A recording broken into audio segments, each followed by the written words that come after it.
Well, good morning, everyone, and welcome back to AJ111 Criminal Procedure. My name is Tony Farrar, and of course, I am your instructor for the semester. This morning's lecture is going to cover Chapter 14, where we are going to look at sentencing and appeals.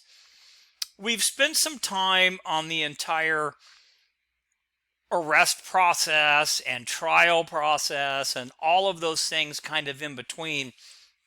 So we know how not just critical, but how confusing and how much there is to it. And hopefully you see or you understand now how, just the amount of stuff that's in there and all the components that it takes to actually do a trial, to put on a trial. It's way more than you probably have ever thought, and that's because you get a lot of your information from TV. Now, as we've walked through the criminal justice process, we've gone through the arrest, the booking, the pre-trial, the preliminary hearing, all the arraignments, all the motions, and the actual trial, and even the verdict, and there you go. But now we're going to talk about sentencing and appeals, because we know that that's part of the process as well. So now we're kind of down to the end. Everything else is done. Well, what now? And there are some options, of course. One of the things that could happen is you could end up being incarcerated, of course. But let's look at an example, and I want you to kind of think about this example as I read through it, and think about what would be your sentence that you would give to these offenders. So in this case, Miller was at home with a friend, Colby Smith, when a neighbor by the name of Cole Cannon came by to make a drug deal with Miller's mother. Okay, so you've got a lot of stuff going on already, but let's just keep going. So the two boys followed Cannon back to his trailer, where all three were smoking marijuana and they were drinking, and everything was okay at that time. And when Cannon passed out, Miller ended up stealing his wallet, and then he split the money inside of the wallet, which was about $300, with Smith. Miller then tried to put the wallet back in Cannon's pocket when he woke up, and then he grabbed Miller by the throat.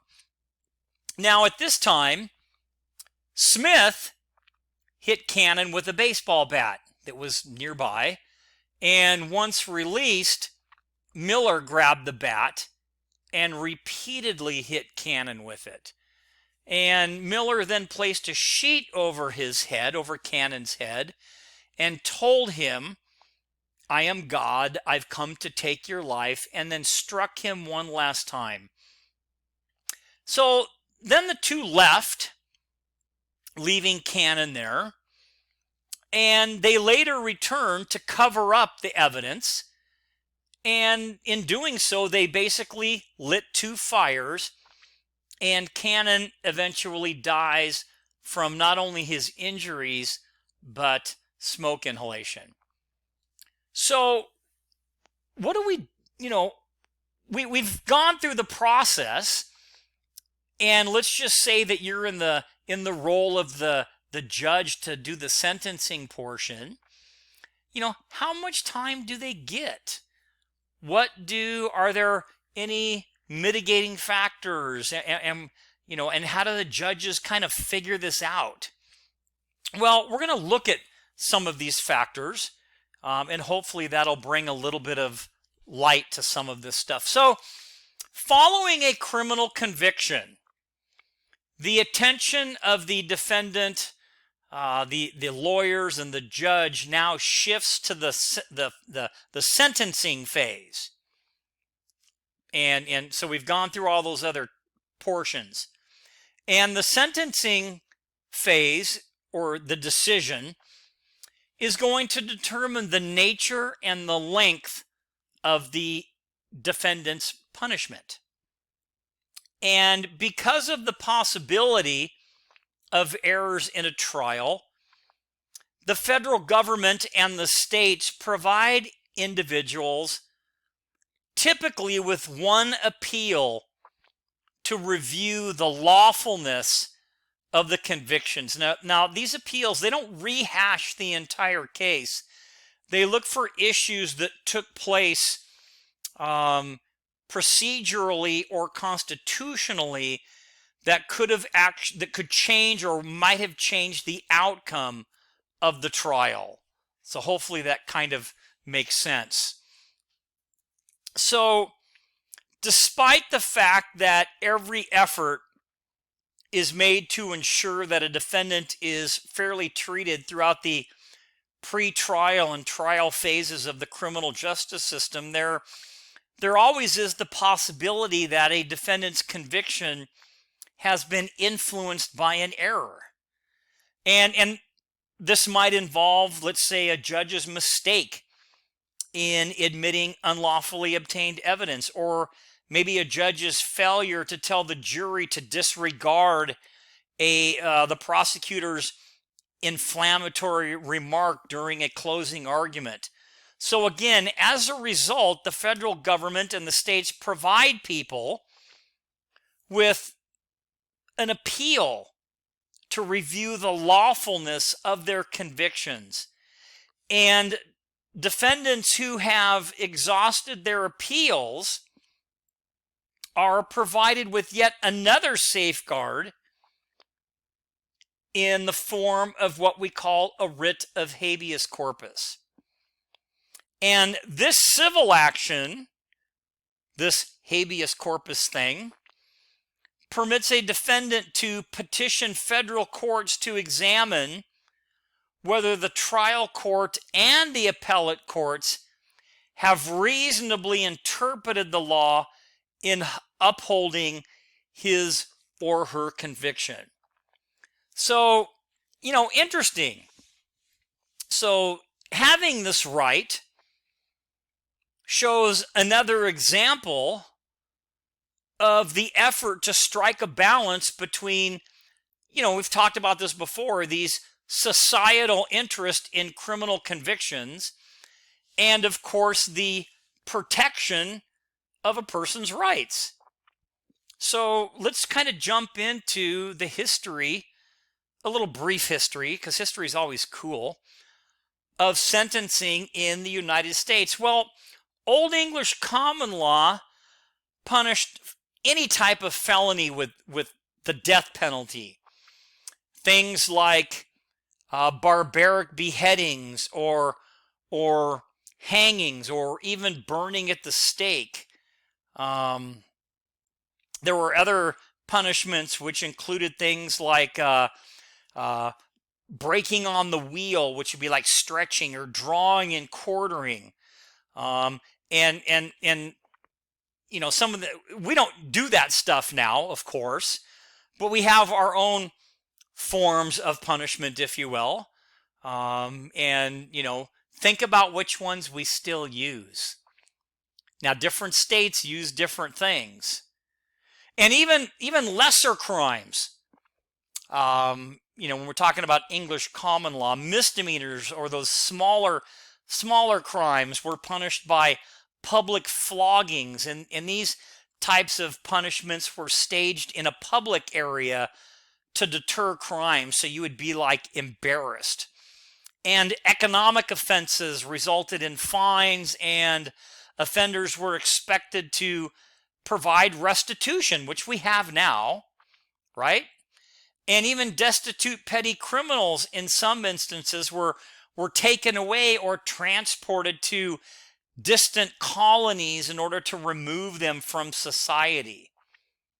So the English system of harsh punishment was brought over to the newly established American colonies, and here again, felonies, certain felonies result in the death penalty. So we have the old electric chair, or the what would be another one as you kind of look at that, the needle, if they call it.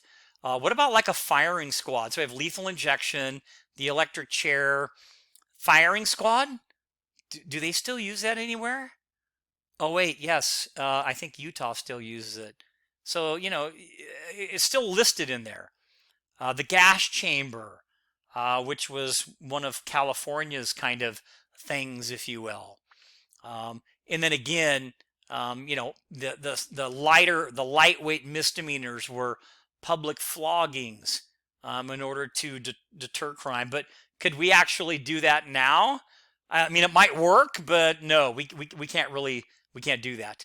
I thought I would throw up a very interesting chart that goes through 2000, but it kind of goes backwards into the 1700s.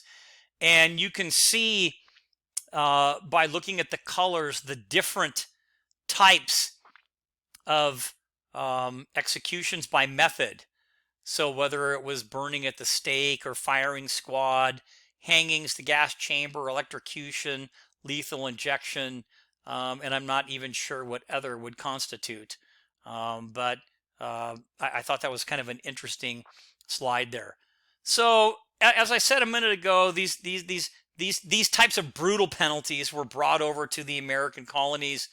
And some of the economic offenses resulted in fines or people being, transported out of the area because of their involvement in criminal activity.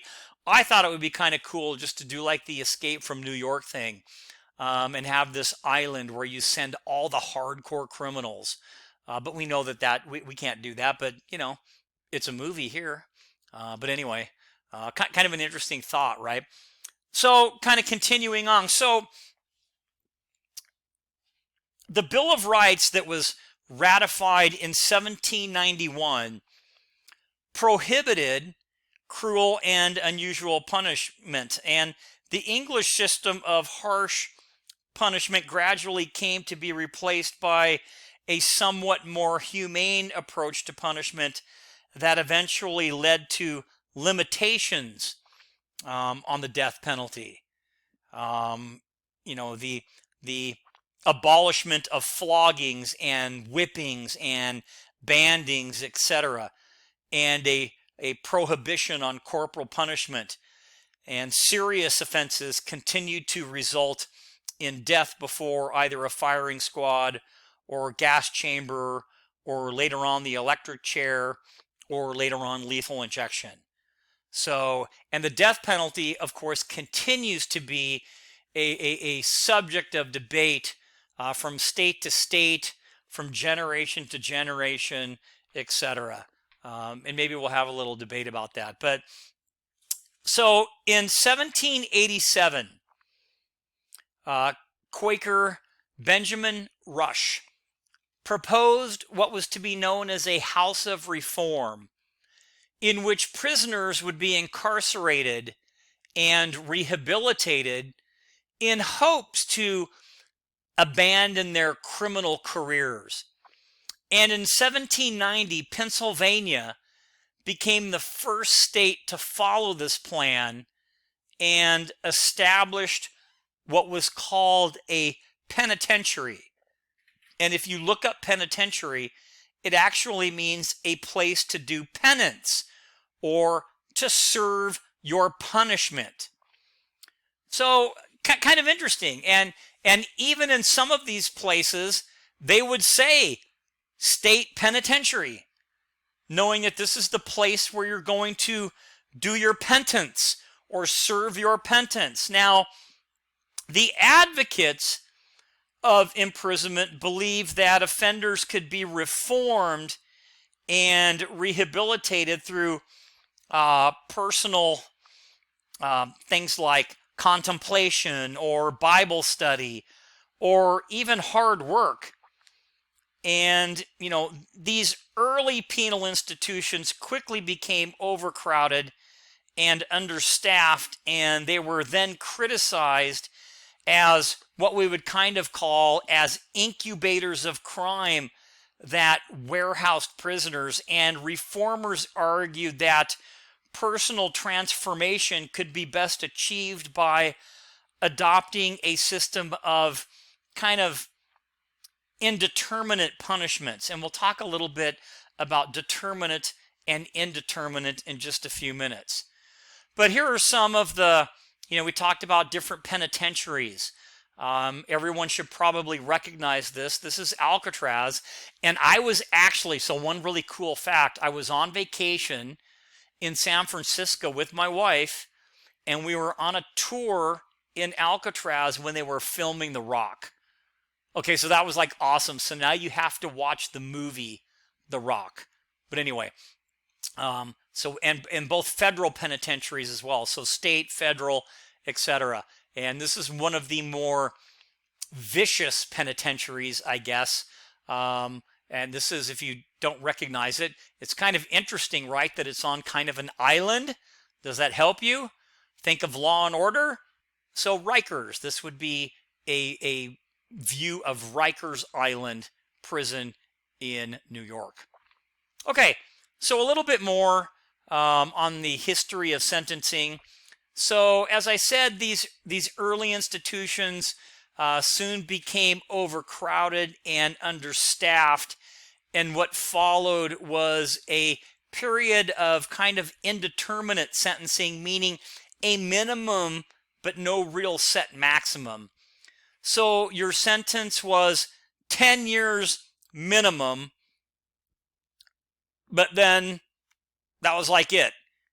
And so you would have to, you didn't know when you would get out, if that kind of makes sense.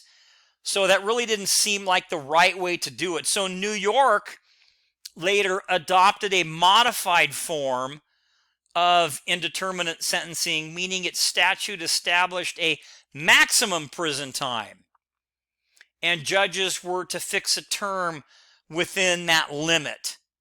So that kind of, at that time, seemed to make a little bit more sense, right?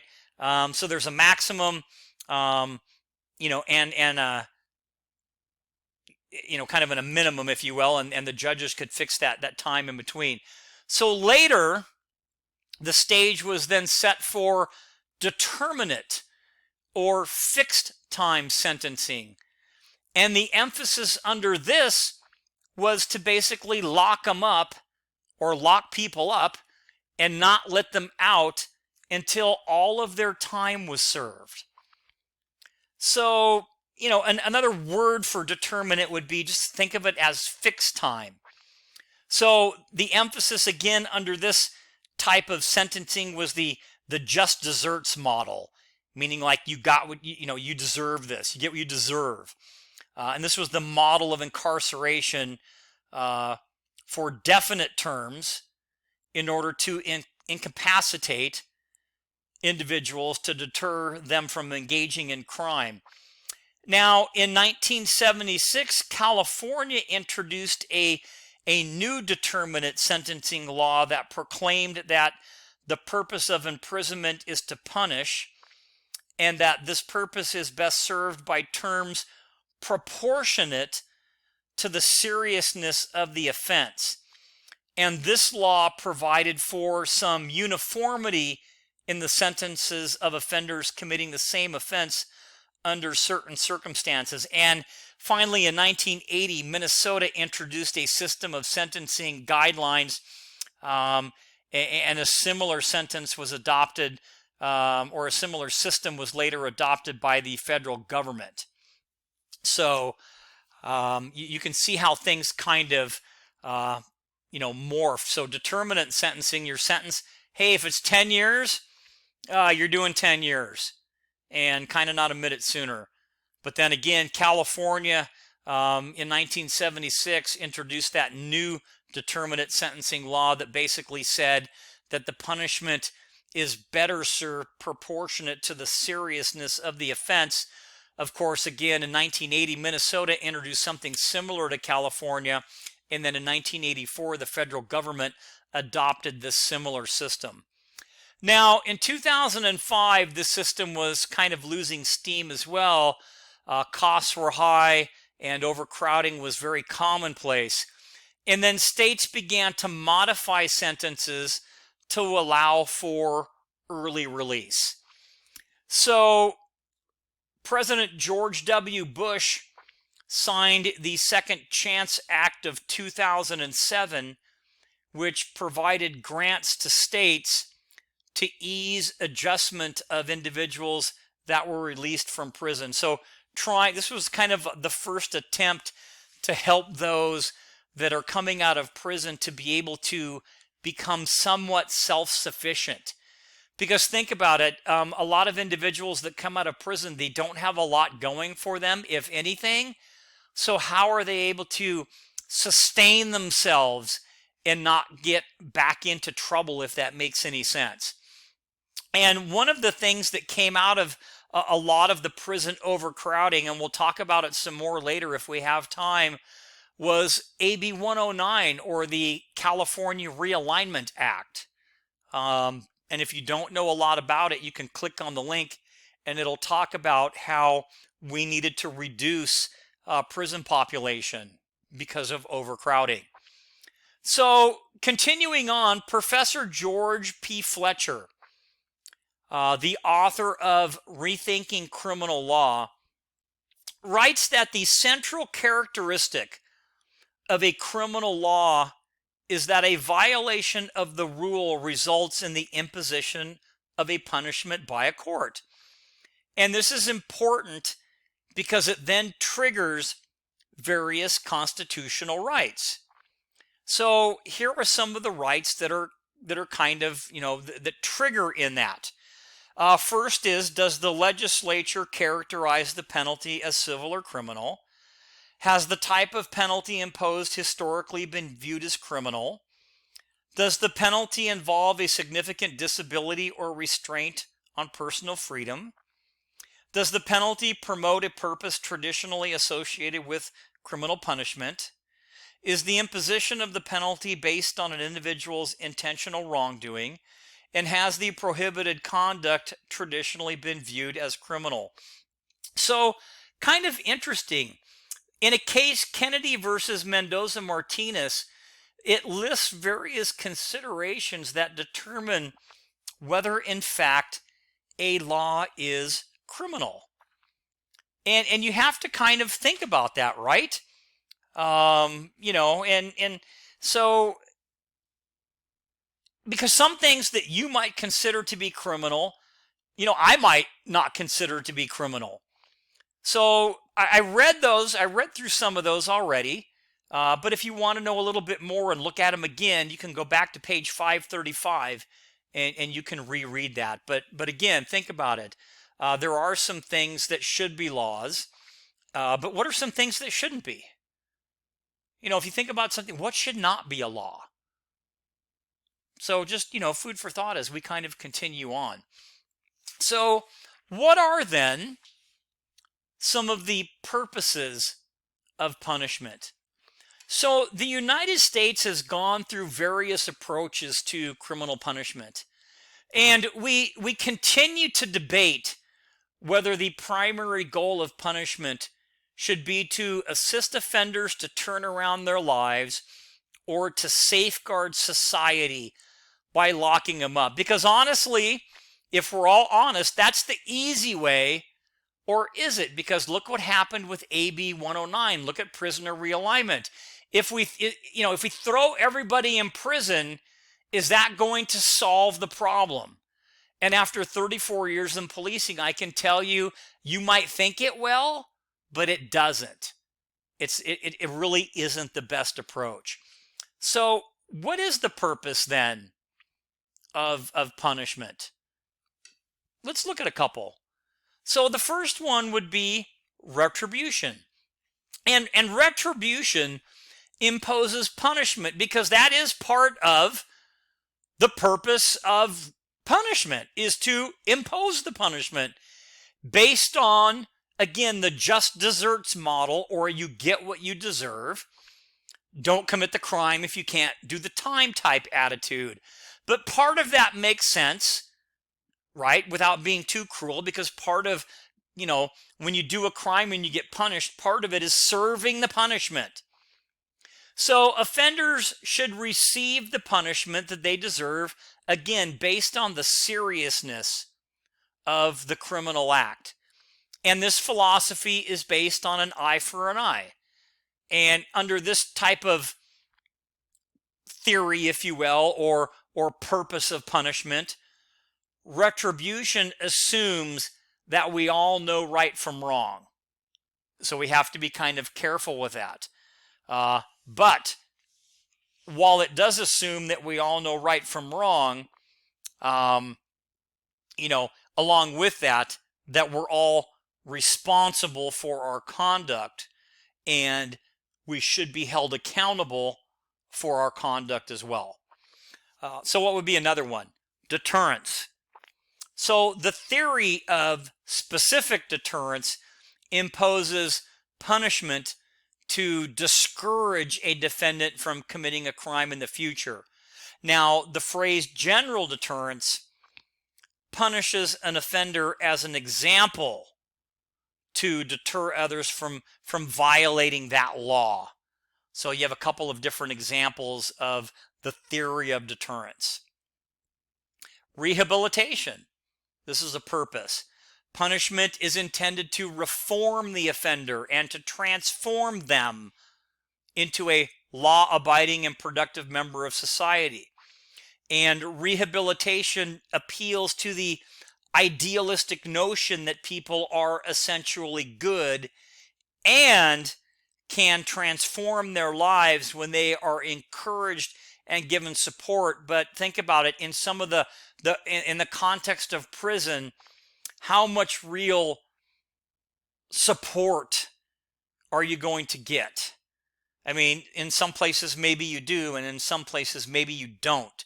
So we have to kind of consider that. But again, this is a purpose of punishment. Incapacitation. The aim of incapacitation, just like the word says, is to remove offenders from society to prevent them from continuing to commit crimes and menacing other people.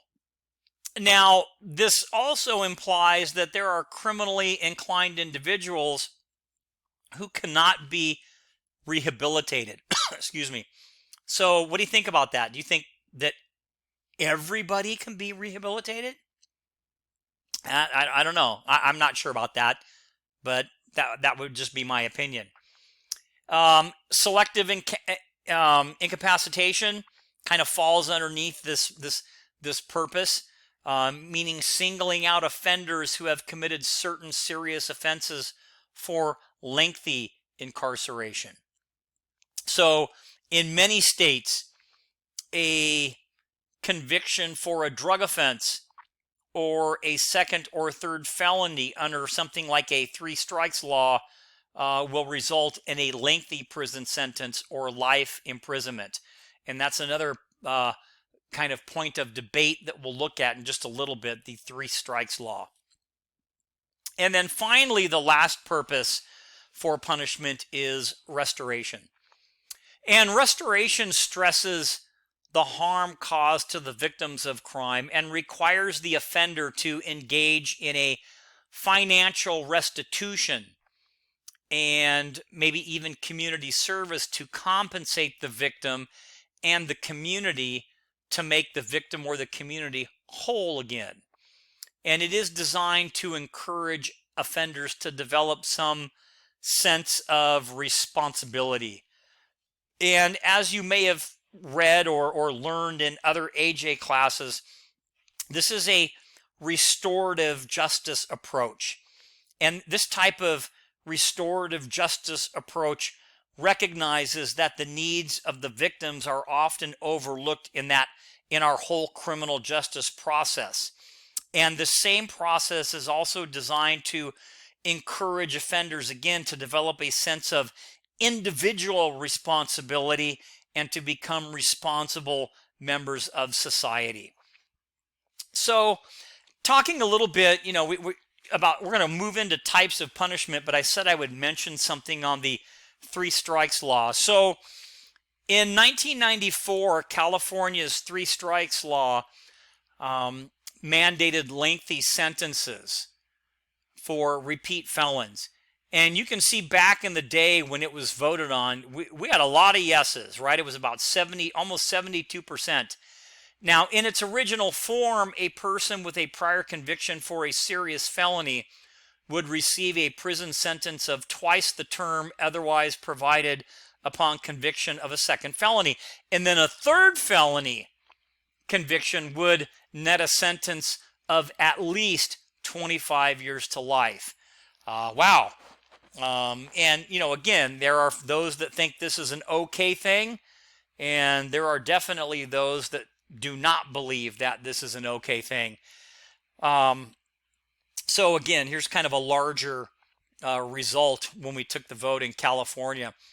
So the legislature and voters, again, passed the three strikes law after several high-profile murders committed by ex-felons, which raised the concern that violent offenders were being released from prison only to reoffend, often serious and violent crimes within the community. So they would go right back out and reoffend.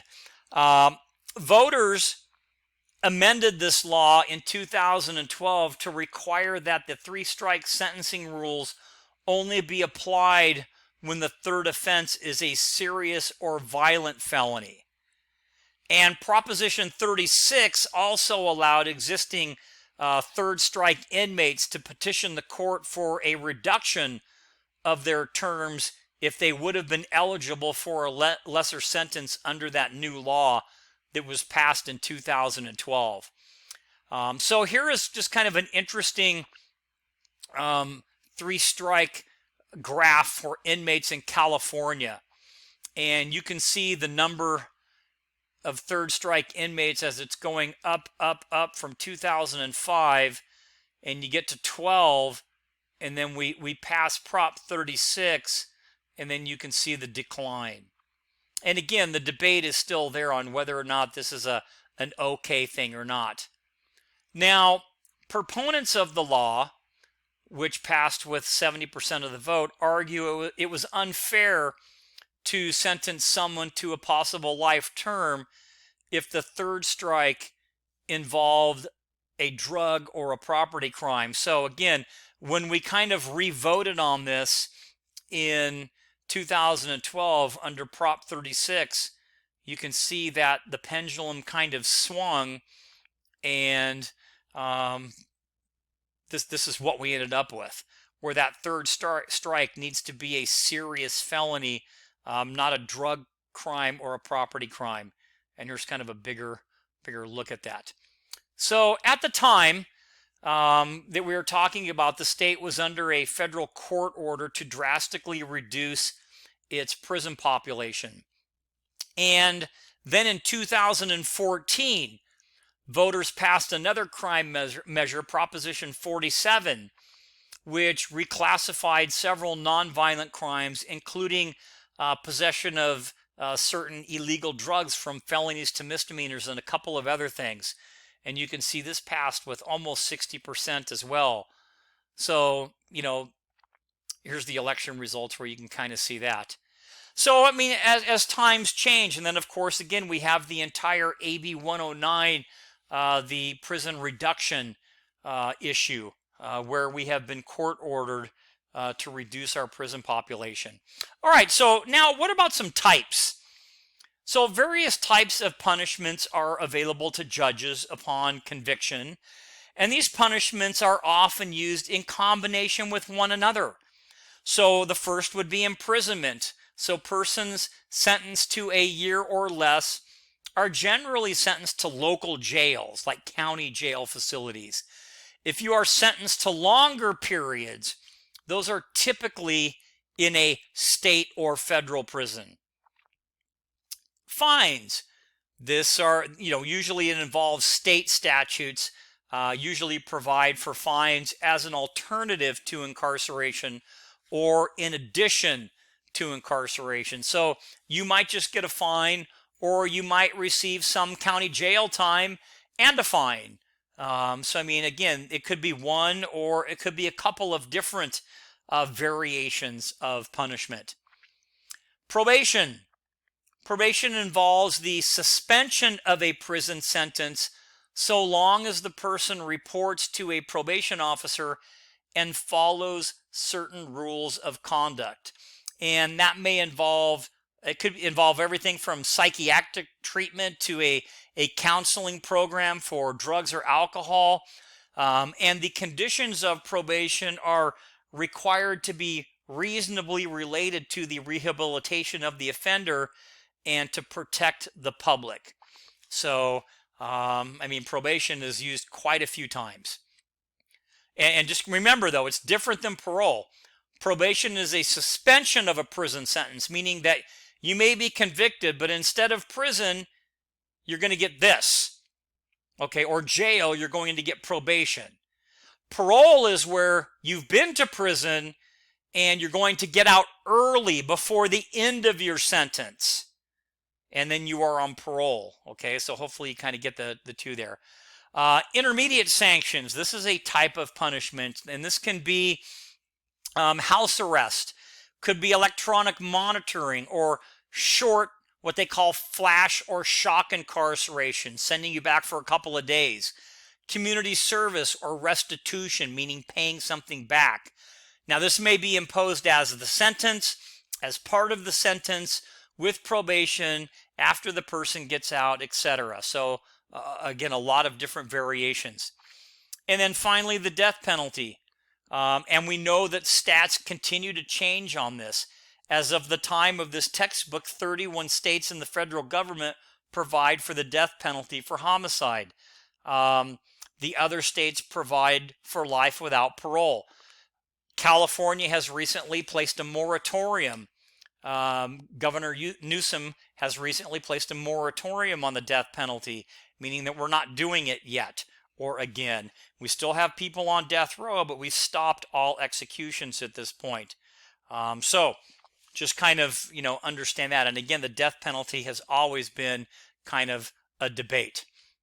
Okay, so let's look now at some approaches to sentencing. So the approach to sentencing historically has shifted in response to the prevailing criminal justice thinking, the way that we think about things, and our philosophy. So the states and the federal government generally follow 4 different approaches to sentencing offenders. And some of the criminal codes may incorporate more than one single approach. So, determinate sentences. The state legislature provides judges here with little discretion in sentencing and specifies that the offender is to receive a specific sentence. And this type, a shorter or longer sentence may be given to an offender, but this must be justified by the judge. And recent Supreme Court decisions indicate that the facts on which the enhancement of a sentence is based must be founded by found by the jury to exist beyond a reasonable doubt. So again, determinate sentences, the judge has little discretion in sentencing and needs to justify anything shorter or longer. And sometimes there are some enhancements that are built in. Next would be what we call mandatory minimums. So the legislature here requires judges to sentence an offender to a mandatory minimum sentence regardless of any mitigating factors. So prison sentences in some jurisdictions may be reduced by, let's say, good time credits earned while the person is incarcerated. But this is where, again, it's just going to be, it's regardless of any mitigating factors, you still have to do the minimum. Next would be what we would call indeterminate sentences. And here the state legislature gives judges discretion within defined limits to set a minimum and maximum sentence. Now, in some jurisdictions, the judge possesses only the discretion to establish a maximum sentence. The decision to release an inmate prior to fully serving their sentence is vested in what we would call a parole board. But just kind of to summarize it, indeterminate sentences, this gives the judge some discretion with defined limits to set minimum and maximums. And then finally would be presumptive sentencing guidelines. And here is where the legislature establishes a commission that develops a sentencing formula based on various factors, stressing the nature of the crime and the offender's criminal history. And judges here may be strictly limited in terms of discretion, or may be, provided with a little bit of flexibility within some established limits. So that's the presumptive sentencing. So with all of that said, how does that sentencing thing work? How does the process kind of go? So it always typically starts with what we would call a pre-sentencing report. So a judge in most jurisdictions is required to order a probation officer to conduct a kind of like a pre-sentence investigation and compile a report. The report contains information regarding the defendant, including his or her criminal record and financial condition and other circumstances that may influence the defendant's future behavior. And the report addresses aggravating and mitigating circumstances, including the impact of the crime on the victim. So, it's kind of a report for the judge to read, right? And the document will conclude by providing the judge with the types of sentences that are available. And hopefully that makes sense. And a report is typically required in most jurisdictions, and in the cases of first offenders, or for offenders under 21 years old, and for felonies. But the judge will get all of this information. And following the kind of preparation of that pre-sentencing report, the judge will then conduct a sentencing hearing. So it's not like on TV where everything happens at one time. The case is over, you're found guilty, they sentence you, and you're taken away. It doesn't really work like that. So following the preparation of the pre-sentencing report, the judge will conduct a sentencing hearing. And here the lawyers are given the opportunity to argue some mitigating factors. So in 1967, in a case called Mempha versus Ray, the U.S. Supreme Court held that a sentencing hearing is a kind of a critical stage of the criminal justice process, and that the defendant at this point in the process has a Sixth Amendment right to an attorney. And because of that, the attorneys are given the opportunity to describe both aggravating and mitigating circumstances and to make arguments in support of one of the various sentencing alternatives, whether it's probation versus incarceration. And the defendant in these proceedings is also provided with the opportunity to make a statement, and this is called the right of allocution. So again, kind of interesting, where you as the defendant, you get to say something. So the defendant is allowed to speak and maybe say something that, that he's sorry or she's sorry or whatever, but they are entitled to that right. The U.S. Supreme Court has recognized that a defendant at sentencing may assert the right to remain silent as well. And if they do, no negative inference can be drawn because of that silence. So they have the right to allocute, meaning to say something, but if they don't, we can't hold that against them. So hopefully that kind of makes sense as well. So because they have the right to remain silent, all right? Okay, so with that said, let's kind of define as we talk about the sentencing process, let's define consecutive versus concurrent. So, an individual convicted of multiple crimes may be given consecutive sentences, meaning that the sentence for each criminal act are served one after another. So consecutive, one after another.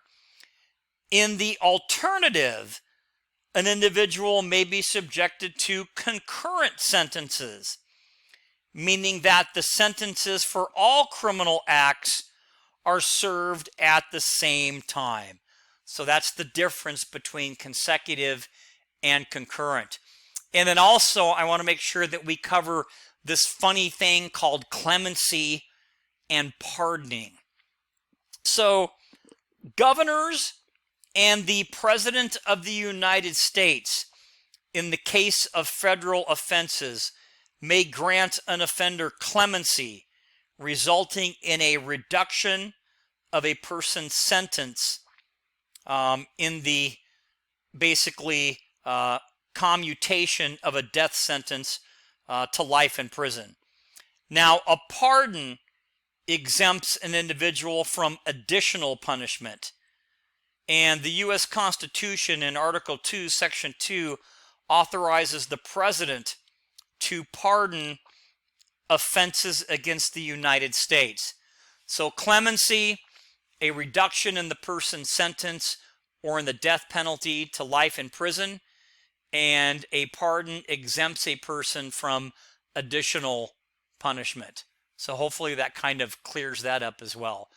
And then finally, and then we have a couple more things to cover quickly. In 1984, we saw the implementation of the Sentencing Reform Act, and sentences under the federal guidelines are based on a very complicated formula that reflects the seriousness and characteristics of the offense and the criminal history of the offender.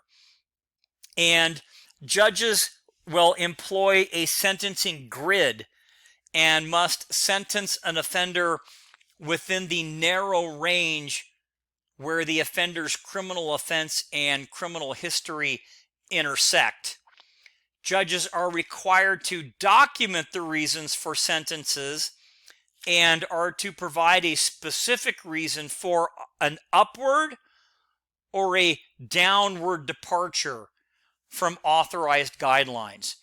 So we kind of call it like a sentencing guidebook, but there is a sentencing book, let's say even for the state of California and even counties, where the attorneys will, the sentence is already there, so we know what the sentence is going to be for the crime. Okay, so again, a couple of quick things on determinate sentences, and we've talked about this a little bit. But it's important to understand. Determinate sentences is kind of a one-size-fits-all approach. It does prohibit judges from tailoring sentences to the circumstances of the case, and the controversy is over the Anti-Drug Abuse Act of 1986 that was based on types and amounts of drugs regardless of criminal history.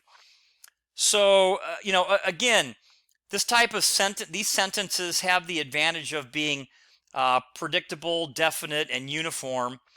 On the other hand, this one-size-fits-all approach may prevent judges from tailoring sentences to circumstances of specific cases.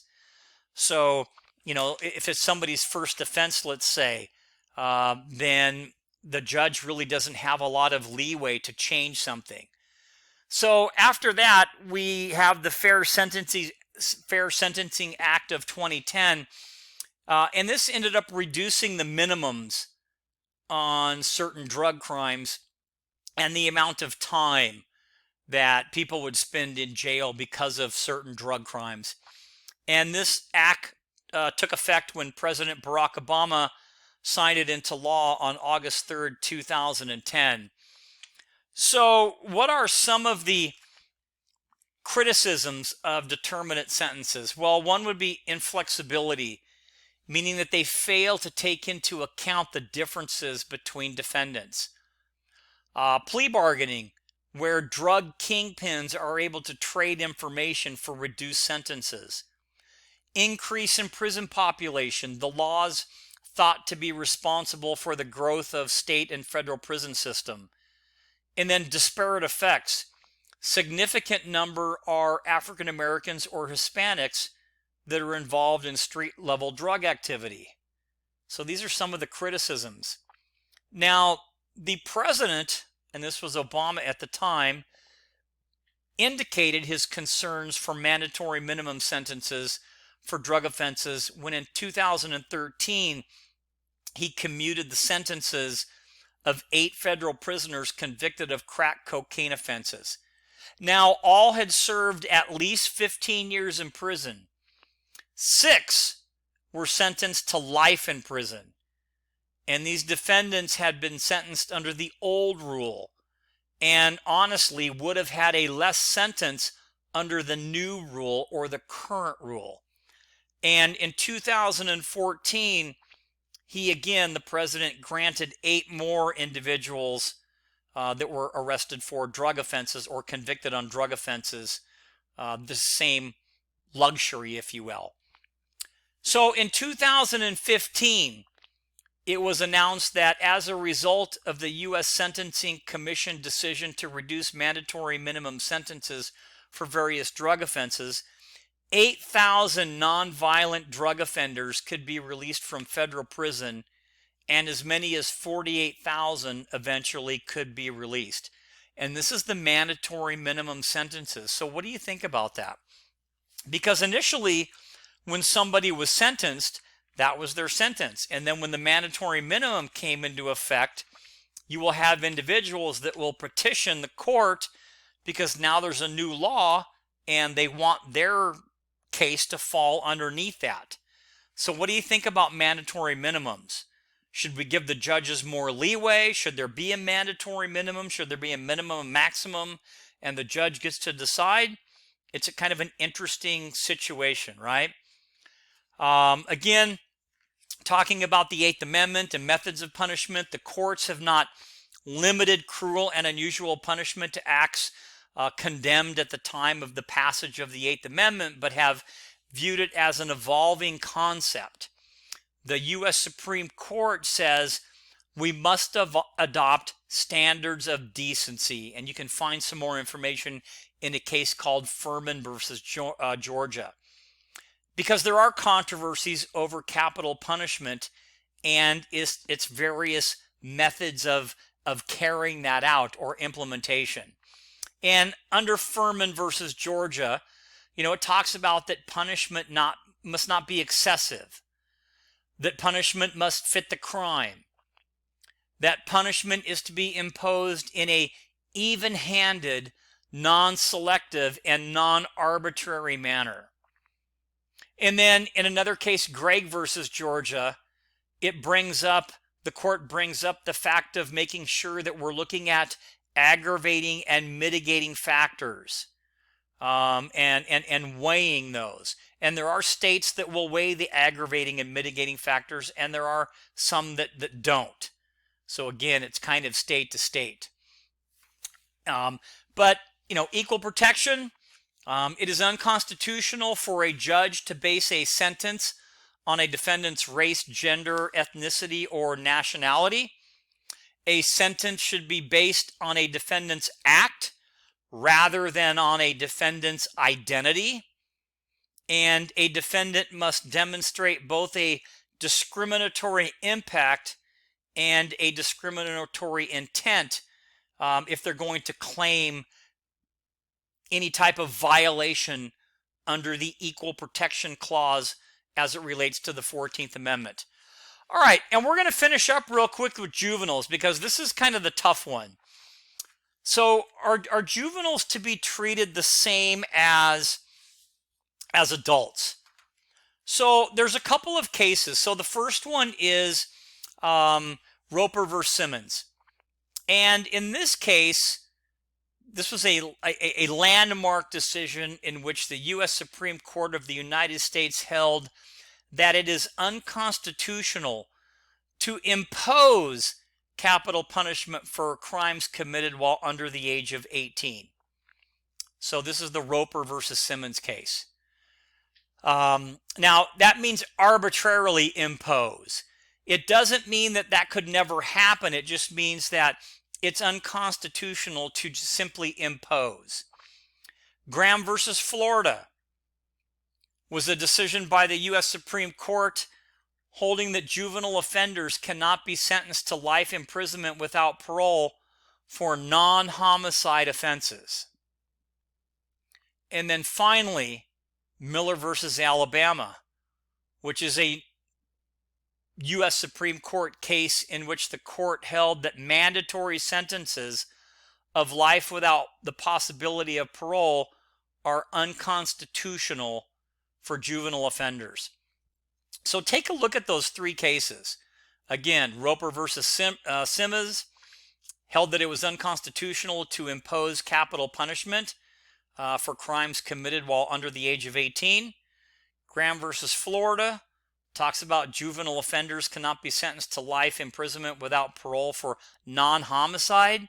So it doesn't mean you can't, but just for non-homicide. And then Miller versus Alabama that holds that mandatory sentences of life without the possibility of parole are in fact unconstitutional for juvenile offenders. And I'd really like you to watch this video, and I'm hoping that the link is still good. If it's not, you can look it up on the internet.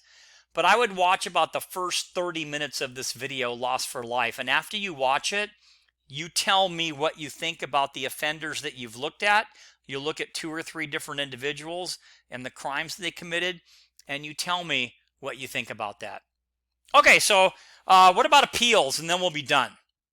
So the U.S. Supreme Court has followed the common law rule and has held that there is no due process right in a criminal appeal, and the decision as whether to provide defendants a right to appeal is a question to be decided by the legislative branch. Now, despite the fact that there is no requirement that the individual be provided any appeal whatsoever, various justices have expressed the belief that a defendant who is convicted of a crime should have the opportunity to have the judgment reviewed by an appellate court. So a number of claims may be raised on an appeal of a felony conviction, and typically here are some. One would be a motion to suppress that would cover improperly seized evidence.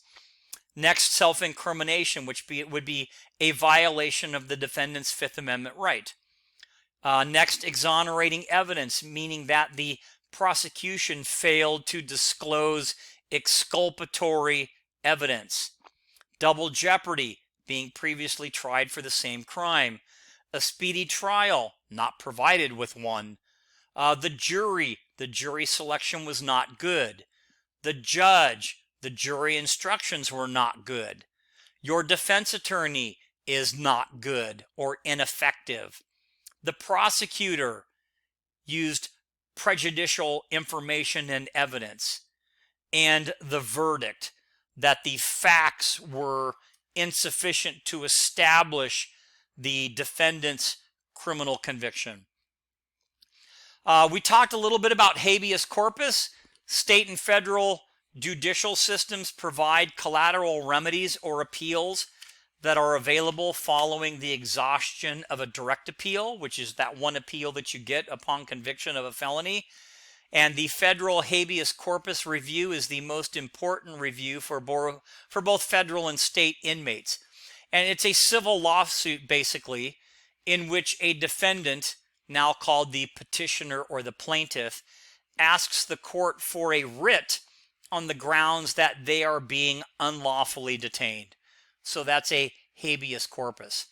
Some of the requirements for this type of a claim is that the person must allege a violation of a federal constitutional right or a violation of federal law. that an individual on whose behalf the petition is filed must be in custody. The plaintiff must exhaust state remedies before filing the petition, and the petition must demonstrate by the preponderance of the evidence that a constitutional error had been substantial and what we would call injurious, meaning it impacts or influenced the jury's guilty verdict. A federal court will not hear a habeas corpus petition in those cases in which a defendant failed to follow state procedures and did not raise an objection at trial and exhaust that state appeal. The successive petition doctrine prohibits a second petition that raises a claim that has been presented in a prior petition, and the abuse of a writ doctrine prohibits raising an issue that a defendant did not raise in the first petition but actually could have been raised. Kind of a little bit of legalese. All right, and then I leave you with the thoughts on the death penalty. You know, the pros and cons, and I've got a couple of different videos in talking about this. So I have a really good video here on the death penalty. There's a little bit of information in the news on the repeal of the death penalty. You can look here at the, murder rates in death penalty states versus non-death penalty. A really, really interesting video called Death Row, the Final 24, talking about the politics of death row, looking at the inside of San Quentin and what happens kind of when you're on death row. And then here's a little bit more about the sentencing project as it relates to juveniles. And then here, talking about kids on death row. So some kind of interesting videos. Okay, so we made it in the just a little bit over 60 minutes, not too bad. So that will conclude our Chapter 4 lecture. I'm sorry, our Chapter 14 lecture, not Chapter 4. That stresses you out, doesn't it? On sentencing and appeals. So until next time.